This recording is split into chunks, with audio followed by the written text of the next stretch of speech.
Welcome back to Leaving the Lies and Speaking Your Truth. We're back here again with Evan Jones. Evan, when we left you in part one, I asked, do you have any positive memories from the experience that you would like to share with us?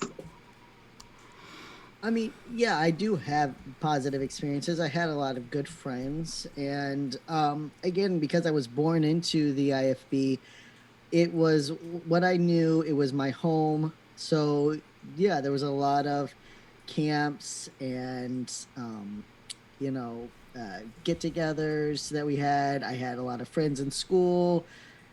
There was a lot of good to it. I think that what's hard, I mean, that's why it's so hard when you leave, because when you look back on it, it's all those people that were in your life that were your life, and then suddenly they're just gone one day. And these people that you knew so well, who were your best friends, your closest confidants, now don't even talk to you. And yeah, so I would definitely say there was a lot of good memories. I couldn't just pin down one, but there was I was happy as a kid. I would say that Yeah. for the most part I was very happy. Well, and I Good. think that speaks to what you were saying before about the community and that it's a fellowship that you develop, and we know. I mean, that's why her and I are still friends. We met when we were 15 in our cult. It does create a bond and a sense of community that is very hard to find when you leave. It's very hard to replace it, and you also have that aspect of like what you were saying about having trouble wanting to get help or anything because you're also feel a little bit burnt by that community. So it's like now you're Yeah. like, ooh, do I want to be part of anything like that again? Because it's like you're almost suspicious of it after that. Oh yeah, absolutely. I'm always skeptical of anything in general. I mean, there's trust issues with that, right? Like someone wants to be your friend, someone wants to get to know you, and it's like, why do you want to be my Yeah. Do friend? you have ulterior Um, motives? yeah, exactly. And for me, it's I have little quirks about me. Um, Very outspoken, if you couldn't tell, on certain subjects. And it comes from the fight that I didn't feel I could do while I was in the House of Yahweh. Now I feel like, I mean, it was bad when I first came out. You want to cross, and that crosswalk thing says you still have 2 seconds before it changes. I had a whole sermon about that. So, I mean, I have little quirks, and to be my friend, I often tell people to be my friend, it's a lot of work. Think about this now. Yeah, definitely. Okay, Mel. I think you answered a little bit of this, but you might want to go into it in more detail. So if you feel like you've already answered it, you can go ahead and just say skip. But what are some of the triggers that you've had or negative side effects that you've had from your experience? I mean, there's been a lot of negative side effects. For me, in the beginning, the biggest thing was just feeling so overwhelmed, feeling so disconnected with the world around me. I knew that we were different. We were taught to be separate, but being out there and realizing how much I just couldn't connect with an average person. I didn't know any pop culture references. I didn't know anything about fashion or style. I still don't. But there was just so much that I didn't know how to do. And so often struggle a lot. And because of my education, so my education coming from the cult, yes, we were taught, math, reading, science, but everything was skewed, especially things like science and history and even English. These were all subjects that were very much, they were changed. Sometimes they were just outright lies. And I've always struggled with feeling that I was stupid or I was foolish, Mm. and being around other people that had these high educations or had these elaborate educations. And so I still get triggered with that, and I have to remind myself. I worked very hard to self educate. I've worked really hard to, be immersed in my culture, but those are still things that I struggle with. And of course, I still have flashbacks. I have triggers. I have nightmares. It does get easier. It's definitely a lot easier, but usually it's when I'm connecting with another survivor. Or I'm trying to help someone. You feel all those things come back up. Oh yeah, yeah. We've dealt with that doing the show. There's some shows where we'll do it, and we're emotionally drained for a day or two afterwards, just because it'll bring up so much for us. Mhm. Um, that it's like, wow, and you're like, man, I thought I dealt with all this. Why am I dealing with this again? But then you realize there's always more healing you can do. I mean, that's what we've figured out, that there's, and really there is something therapeutic in helping others, which actually leads to our next question, Autumn. I'm going to let you go ahead and ask that. We know that you have started a web page dedicated to helping people that are trying to leave or have left a cult. Can you tell us more about it? How and why you started? This is the best part of the interview, people. Listen carefully.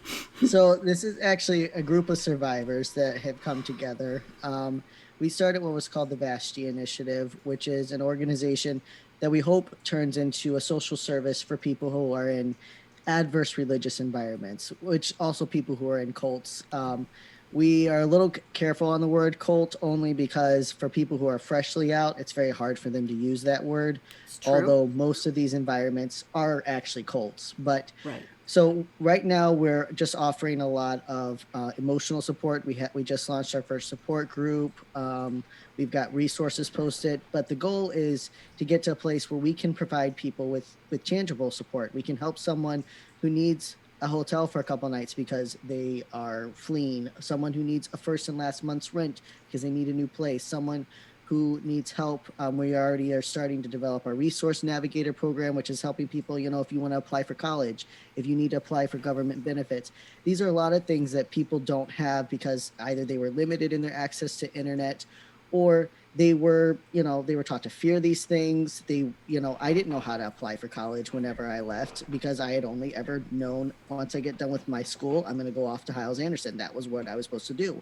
Right. And a lot of people are discouraged from going to higher education, especially higher education outside of their group. So I liken it a lot to what we see in the domestic violence realm now. 40 years ago, domestic violence, nobody really knew anything about it. A lot of survivors got together and they created these great organizations. And today we have networks all over the country and all over the world to help people fleeing these environments. That's kind of what we want to start. Oh, I love that. Evan, you don't know how excited we are. This is like so exciting for us because this is one of the things that this is kind of why we started doing this, because we knew that there's very little to no resources of this sort out there. There's just, you go to look and you can find like online support groups, but you can't go much beyond that to where you can kind of share your story and find people to relate. But we are so excited about this, and we've actually already used your link at least once in Ivy's interview. Again, we are going to put that link down below underneath this interview again, because it's an awesome resource that we are so excited to spread the word, to have it advertised, to do whatever we can to help you spread the word about this, because we know that there are people out there struggling that don't even know this is a resource. And like you said, just like, domestic violence resources, there was a time when people didn't know that existed. I would like it to be like you said, to where these become these kind of cult or religious abuse, let's call it a religious abuse resources are on every street corner too. Wouldn't that be amazing? Wouldn't that be amazing? You could go to a drop-in center and you could talk to someone and they could hook you up with housing or shelter. I mean, I think I told you guys, I was talking to a woman recently, she's got 4 kids. She's in an abusive relationship. The church has sided with her husband. And if she leaves, she's going to lose custody of her 4 kids. What are we doing about that? How do we help people with these legal issues? How do we help people? Where does she move to? She doesn't have money. She doesn't have access to her funds. So we see this, and it is directly tied, in these situations, it's directly tied to their church, their environment. And it's not an attack on religion. It's just addressing toxic. It's just like, addressing domestic violence. It's not an attack on marriage. It's attacking toxic marriages, or toxic relationships. Absolutely. And I'm sorry, but, it's going on 22 years ago when I left. I was so scared to leave because I was told my children would be taken from me. And throughout the time that I was there, my children were taken away from me. And I'm so excited that you have taken a movement to do this, because had this been available for me, I would not have been as scared as I was, because when I did leave, my children were taken from me for 6 months. And it was the hardest 6 months of my life, and I had nobody I could share it with, and I didn't know what to do. I was 25 years old, and I had no experience with the quote unquote world. So that is why I am, these are happy tears, because Evan, for somebody who's been there and who had to live that nightmare, and I still live with that nightmare, and my children are grown, thank you. Thank you from this mother who is so excited for future mothers and future fathers who may be trying to leave with their children, that somebody is actually going to have their back. Thank you. Like I said, it's a lot of people that are working together. It's a lot of people.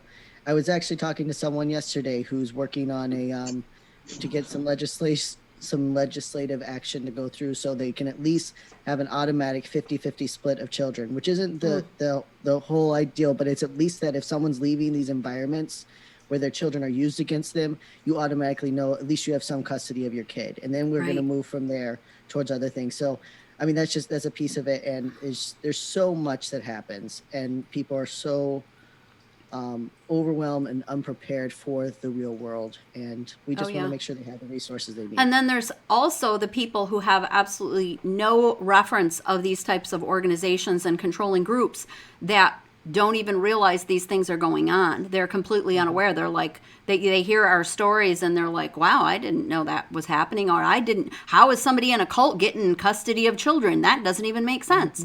Well, it happens. And I think there's just a lot of lay people out there, for lack of a better term, that have no idea this stuff is going on. No idea these are the struggles that people that leave a cult. Some of this stuff keeps people in a cult that really don't want to be there because they feel like, I don't have any resources. I don't have any options. I don't have any skills. There's nowhere for me to go. Yeah, exactly. What are you going to do? And that's why we see, the abuse just continues, and then people stay in, and then they have children in those cults, and then those children stay in because that's all they know, and the cycle continues. Absolutely. Exactly. The cycle continues, and thank you for being one of the forefathers to help create some resources. Yeah. Absolutely. To break these cycles. Because Evan, one thing I need for you to realize, because you're a very humble person, but I need you to know this. You're not affecting one person that comes out. You are affecting you and your group and the people who everyone involved. Yep. Are affecting generations to come. Not that one person you speak to at that moment. Generations to come. That's who you're affecting with this movement. Absolutely. It's like I hope this podcast affects generations. You both sharing your stories and giving a platform to other people. It's the same thing. We're all survivors working together to help other people. Oh, absolutely. 1000%. So, we're going to move on here with our questions. I know we got kind of off track here a little bit, but what are some of the things that you have done to work toward your own personal recovery from your traumatic experience? A lot. I'm very much, I've done a lot of things. Obviously, getting sober was really important for me just because alcohol does not mix well with me, nor do drugs. I cannot control them. So most people can, I can't. So I had to get sober so I could have a clear head. And then that kind of served as a platform to help me get therapy. So I started doing one-on-one therapy. I started joining support groups, not for religious trauma, because even then, this was about 5.5 years ago. Even then, there still weren't a lot of support groups. There's a few now, but like you said, not a lot. But there were support groups for other things in my life that I could get support from. And then I love to read. Probably from growing in an environment where I couldn't, watch a lot of TV or listen to music. So I've always been a reader. So I read a lot of books that helped me on healing. I'm a big fan of Brene Brown, John Bradshaw. There's a bunch of people out there. And then just taking care of my mental health. For me, meditation really works. Learning new self-care and coping skills. And I think finally the thing that really helps my healing take off even further was meeting my wife and falling in love, which my wife is just a good person. She's a wonderful person. and I allowed myself for the first time in years since I had left to receive her love, which is still a daily battle for me, you know, those trust issues and worrying about losing someone, but allowing myself to be loved by her, she just knows how to love someone unconditionally, just kind of like, you know, sealed up the rest of that healing. So I love that. a lot of things.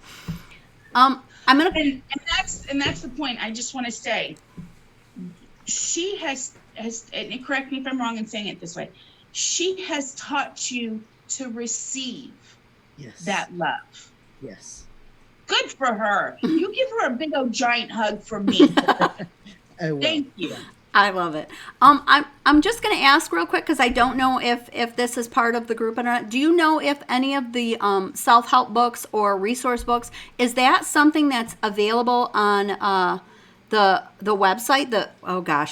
I always think I'm going to pronounce Vashti, yeah. I don't know. Do you guys ever? It's named after Queen Vashti or Vashti in the Bible, but I don't know if it was pronounced. I knew it. See, I was right. I can't wait to tell my husband I was right. Yeah, we named it. So we did it because, like, Queen Vashti in the Bible, if you're familiar with the story of Esther, you know, she takes over Vashti, but Vashti, you know, she defied her husband when he asked her to come dance naked for him and his friends. And she lost everything for that. And her husband, because he was the king, was also her spiritual authority. So we liked that name, and that's kind of like why we ran with it. But we do have a few of our resources posted. There's some books on there that are general books about Stephen Hassan's book is on there. Stephen Hassan wrote the book Combating Cult Mind Control, which I highly recommend. There's books by Marlene Winnell called Leaving the Fold, which is a great book. So we have some resources on there. We're still building those lists, so we're going to keep adding them. There's just some general lists on there right now. Okay. We're building a podcast list. We'll add you guys to the podcast list. Awesome. We like to let people know of everything that's available on different platforms. Excellent. Okay. Awesome. Good. Awesome. That was a question that actually isn't on the list, but it popped into my head, so I was like, I want to ask that. Evan, do you have any message or words of wisdom for anyone struggling coming out of a cult or a controlling religion relationship? Do you have any words of wisdom to share with them?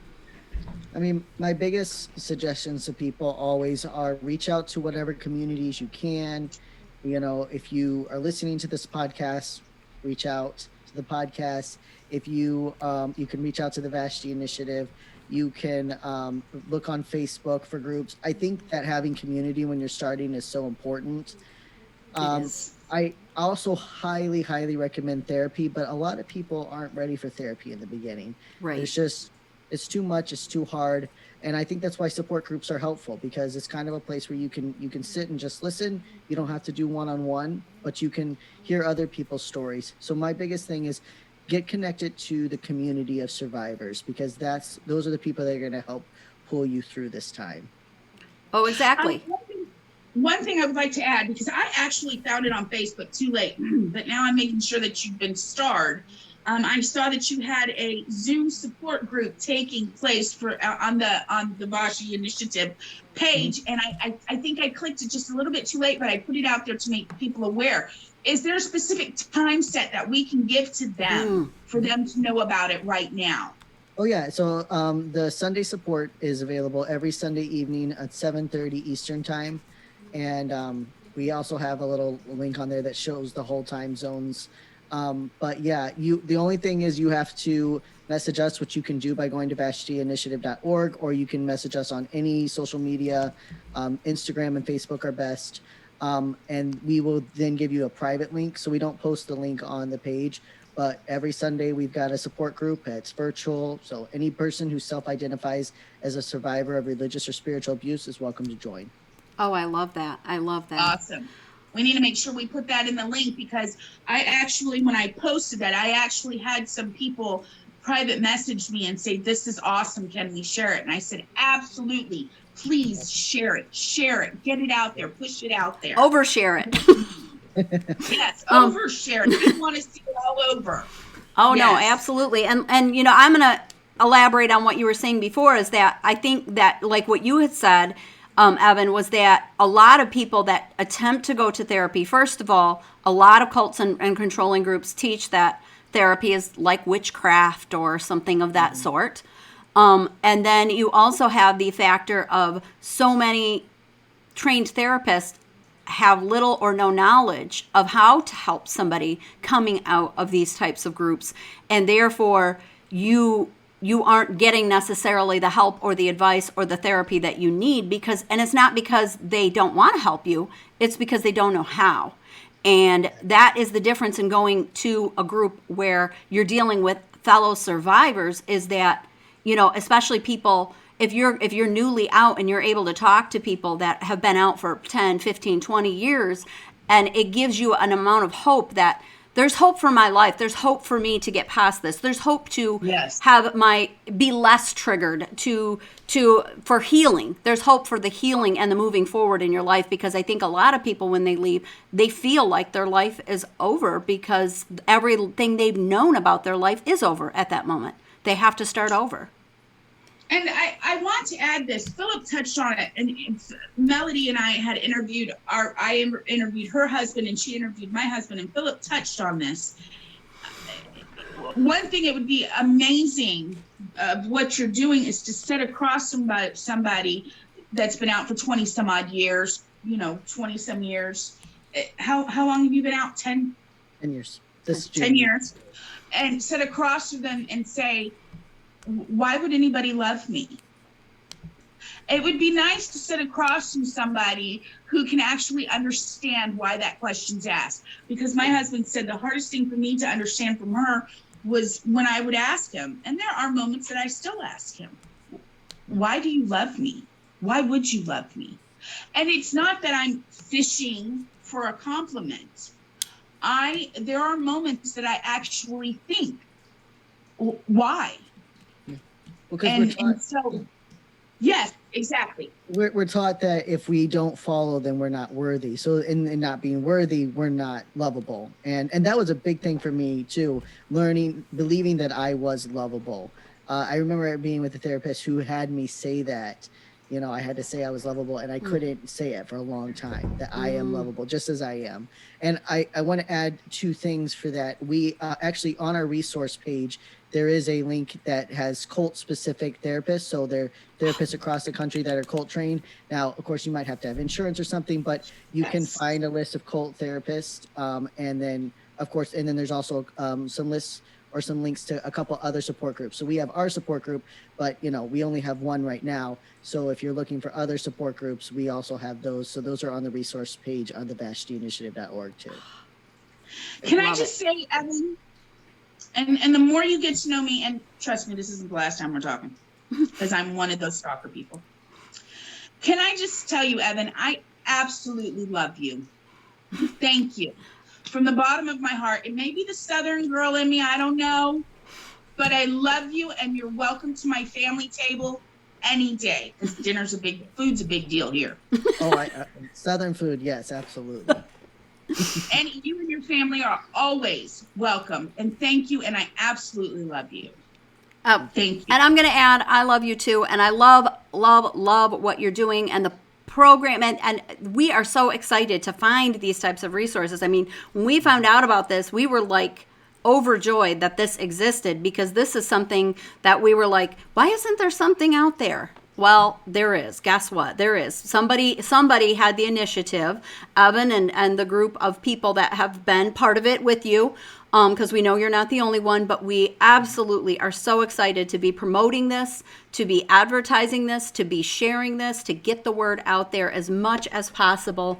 And anybody else who is watching this and you see the link below and you want to share it, share away. We are so excited about it. Yes. Yes.